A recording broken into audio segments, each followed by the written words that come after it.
조선일보 칼럼에 보면 참으로 웃기는 이야기가 있습니다. 자, 조형래라고 부국장 타이틀을 가지고 있는 기자가요, 영웅을 죽이는 사회, 영웅을 만드는 사회 이러면서 빌 게이츠나 머스크도 감추고 싶은 흑역사가 많지만 미국인의 꿈을 이룬 인물로 부각됐다. 한국의 창업자 카카오 김범수는 사법 리스크에 과징금, 여론 문매까지 관용 없는 우리 사회가 어렵게 일군 기업 망가뜨릴까 우려한다. 이런 이야기를 했습니다. 또 다른 조선일보 오면에 보면 글로벌 공급 재편 때는 미국 공화당이 원팀이 된다. 기업 우선주의가 미국 정치다. 이렇게 말했습니다. 오죽하면 중앙일보 독자위원회가 지금 최근에 미국의 대선과 관련해서 사람 위주로 너무 보도하지 말고 미국이 어떻게 될지 미래를 좀 분석해라. 또 한편으로는 정치권의 다툼을 지나치게 많이 보도하고 있다. 민생 법안에 대해서 여야가 협력해서 빨리 처리하라고 이런 보도도 좀 해라.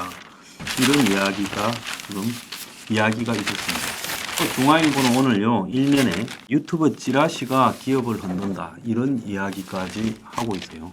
온통 우리나라의 기득권은요, 기업 편만 들고 있어요.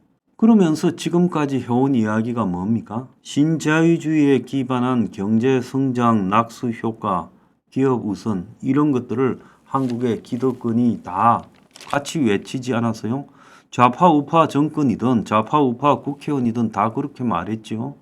또 더 나아가서 자, 성장이 되어야 국민이 잘 산다고 황당한 소리까지 했지 않습니까? 얼마 전에 이재명도요, 성장을 언급하지 않았습니까? 자, 그렇게 성장을 말하면서 가장 먼저 한 이야기가 25만 원씩 전 국민들한테 돈 나눠주자 그랬지 않습니까? 그래서 이재명이가 성장을 통한 민생 회복이라고 말하고 성장이 곧 복지라고 하지 않았어요? 그래서 이재명이를 제가 보면서 진정한 좌파 수준이라도 된다면 이재명이에 대해서 그나마 인정이라도 하겠는데 저게요, 성장이 불가능한 시대에도 계속 성장을 떠들면서 이 지경이 될 때까지 낙수 효과를 외치고 기업 우선을 외치던 수구 꼴통 정치인과 수구 꼴통 언론과 다를 바가 하나도 없다라는 겁니다. 이재명이라도요, 정말로 올바른 좌파라면 성장이 불가능해진 사회에서 이제 성장을 갖다가 앞에 내걸 게 아니라 격차 해소, 양극화 이런 것을 앞에 내걸고 격차를 해소하기 위한 서포 15조 5+3 정책 같은 것을 하겠다. 이렇게 말해야 되는 거 아닙니까? 자, 그래서요, 제가 요즘 참으로 한국에 다 근본이 없는 사기꾼들이었다. 한국의 기득권에 있는 정치인, 교수, 연구소, 연구원들 이런 것들이 전부 다 어떻게 보면 돈 많이 가지고 있는 집단의 앞잡이에 불과했다는 걸 요즘 느낍니다. 자, 이제서 이제 일본식 저성장에 들어갔고 버블 붕괴로 인한 충격을 겪을 수도 있다.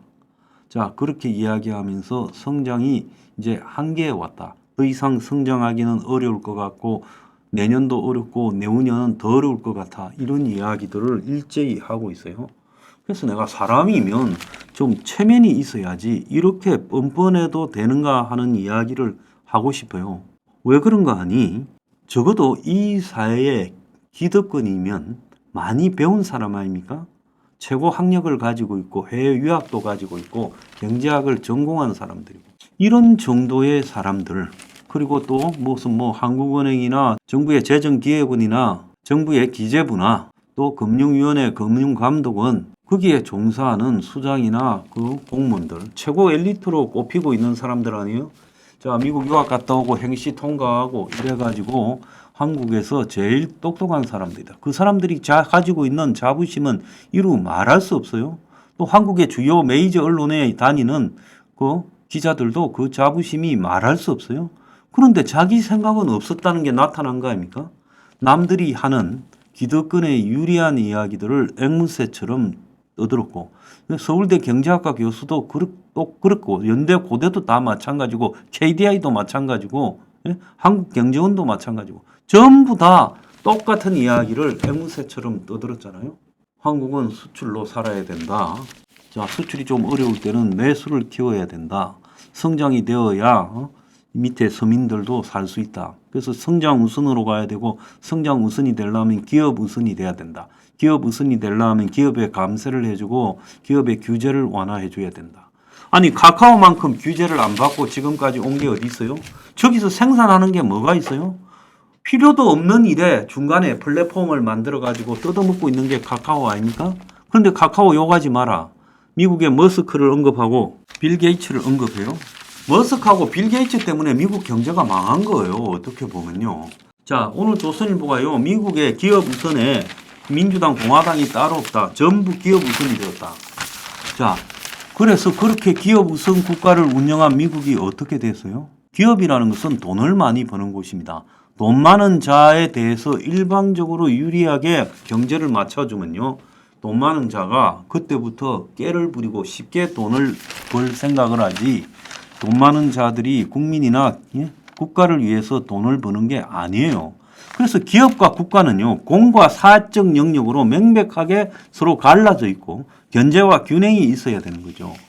오늘날 저 트럼프 같은 자가 미국 대통령에 또 당선될 정도로 미국 경제가 썩어버려서 그래서 파퓰리즘이 성행하는 거 아닙니까? 프랑스도 마찬가지로 그 파퓰리즘이 성행하고 독일도 파퓰리즘이 성행하고 영국도 그렇게 된 거는요. 경제들이 썩었는데 그 썩은 경제가 된 원인이 뭡니까?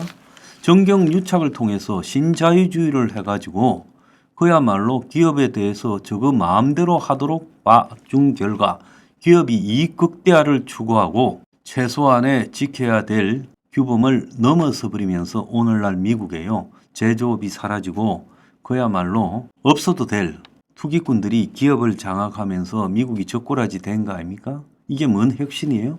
저는요. 기득권들이요.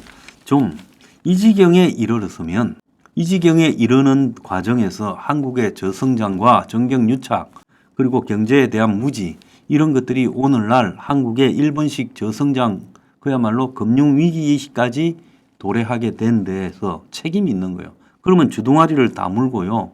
자기들의 잘못에 대해서 반성을 하고 성찰을 해야지.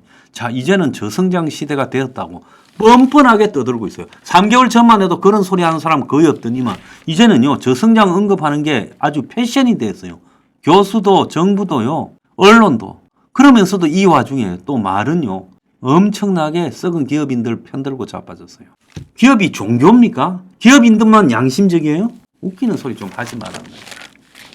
그래서 돈 많으니까 그러는 줄 다 알고 있는데 그걸 가지고 마치 국가와 국민을 위해서 기업에 대해서 봐줘야 된다 이런 소리 하지 말기 바랍니다. 기업도요. 솔직히 말하면 판단을 많이 잘못한 거 아니에요? 자, 미국이라는 나라가 파퓰리즘으로 되어가면서 거의 망해가고 있다. 저 앞으로 어떤 정치가 벌어질까? 중국이라는 나라가 부동산으로 인프라로 빚을 내서 버텨왔는데 어떤 정치가 벌어질까?